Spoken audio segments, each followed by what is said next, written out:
네, 반갑습니다. 자, 금일 10시 30분입니다. 1월 11일. 자, 금일은 정법시대의 그 편법적인 설립과 대의명분 네 번째 시간으로 소득신고와 세금신고에 대해서 제 의견을 말씀을 드리겠습니다.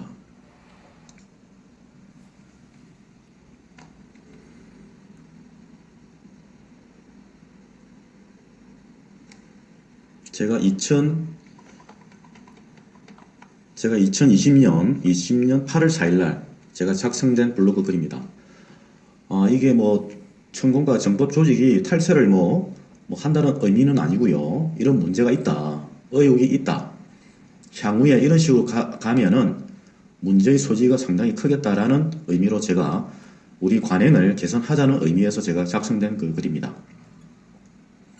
2020년 8월 3일 제가 퇴근 후에 그 인근의 부산 진세무서에 가가지고 면담을 한 부분입니다.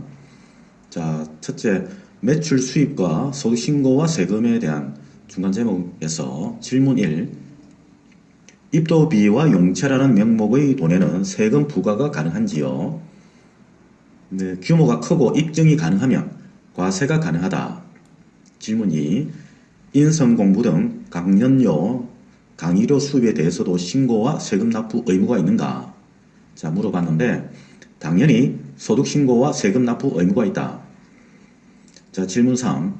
백두산 만행 관광 후 남는 수천만 원의 경비는 주최자의 수입으로 계산해도 되는가? 질문에 자, 주최자가 주식회사나 법인이면 수입으로 장부 기재하고 투명하게 수입으로 관리되어야 한다. 개인적으로 돈을 각출해서 간다면 자녀 경비는 나눠 가져야 한다. 특정 개인과 단체가 근거도 없이 챙겨가는 건 문제를 삼으면 탈세와 횡령 의혹을 살 수가 있다. 자, 질문 4. 미래포럼, 노안거 교육, 지역살리기 운동본부 내 인성 공부 시 행사 참가비 일체의 관리비 처리는 어떻게 해야 하는가? 원칙상 주최 측의 수익과 비용 그리고 강의료 등 명목으로 장부 관리해야 하고 주최 측과 강사는 각자 소득으로 잡고 신고를 해야 한다. 자, 정법단체에서 현재 하고 있는 것이 원칙적으로 합법적이지는 않아 보인다. 매출의 주체를 누구로 해야 하며 법문 강연료는 수입의 몇 프로를 적용할지도 합의가 있어야 하며 100%를 강의비로 책정한다는 것도 일부 부당하고 소득신고는 필요해야 한다. 특히 현금으로 주는 건 더더욱 불법적인 소지가 있다. 매출 누락과 소득세 탈세 가능성이 있기 때문이다. 계속 제 의견이 이어집니다. 자, 소득이 있는 곳에 세금이 있다라는 말이 있습니다. 경제활동을 하면서 발생하는 단체와 개인의 소득에 대해서는 세금을 내야 할 의무가 있고 국가는 소득이 발생하는 어떠한 활동에 대해서 소득세를 부과하고 있습니다.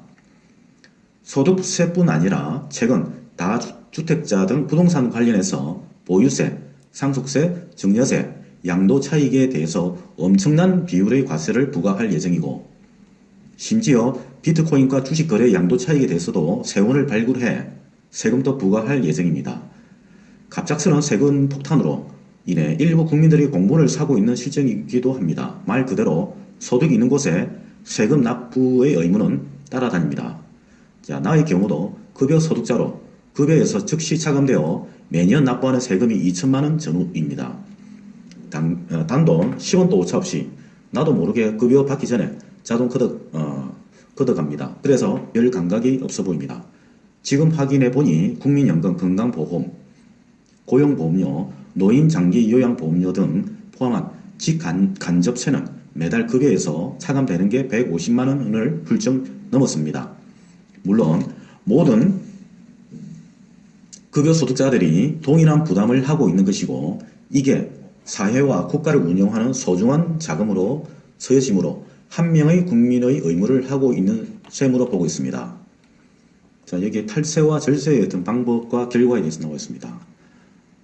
자, 절세는 조세의 전략, 탈세는 조세범 처벌에 의한 처벌을 받으며 가산세, 벌과금 등의 경제적인 부담이 가중되고 있습니다. 가중이 된다는 의미입니다. 탈세와 절세의 의미가 있습니다. 자, 탈세는 수입 금액의 누락, 그 다음에 가공 경비의 계상, 허위 서류의 작성 및 위조, 명의의 위장, 이게 탈세에 해당이 됩니다. 그 다음 저희 의견이 이어집니다. 제가 금일 점검하고 싶은 건 과연 정법단체와 관련된 사업과 이벤트에서 발생하는 매출과 수입에 대해 제대로 신고를 하고 세금 납부 의무를 제대로 하고 있는가입니다. 사업과 이벤트, 모임, 그리고 강연, 교육, 강의에서는 규모에 관계없이 분명히 돈의 거래가 발생하고 있습니다. 관리자는 장부 관리를 통해 수입과 지출 등을 장부에 기록을 남기고 투명한 거래와 자금의 안정성을 위해 가급적 통장 거래를 원칙으로 해야 합니다. 혹여나 금융사고나 금전 문제 발생 시 확인 가능하도록 투명하고 건전하게 관리를 해놔야 합니다. 자, 탈세 의혹으로 인한 세무조사에도 준비를 해야 합니다. 조직의 규모나 자금의 흐름들이 많아질수록 이런 회계 정리를 해놓지 않으면 그 순간부터 부실과 부정들이 재생산이 되고 돈으로부터 사고가 생기고 돈으로부터 한 조직이 매도당하고 사회로부터 지탄을 받고 고스란히 그 잘못의 누적된 책임에서 절대 벗어날 수 없습니다. 천하의 대장군이고 대자연의 아들이고 할아버지라도 예외일 수 없습니다.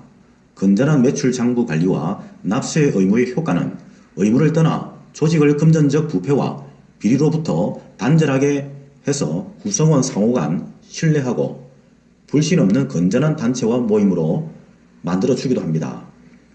제가 의혹을 제기했고 수많은 자료와 검증을 통해 확신 후 개선을 요구하고 급기야 회계관리 책임자를 법적으로까지 책임을 지우도록까지 하는 조치하는 명분은 여기에서 출발했던 것입니다.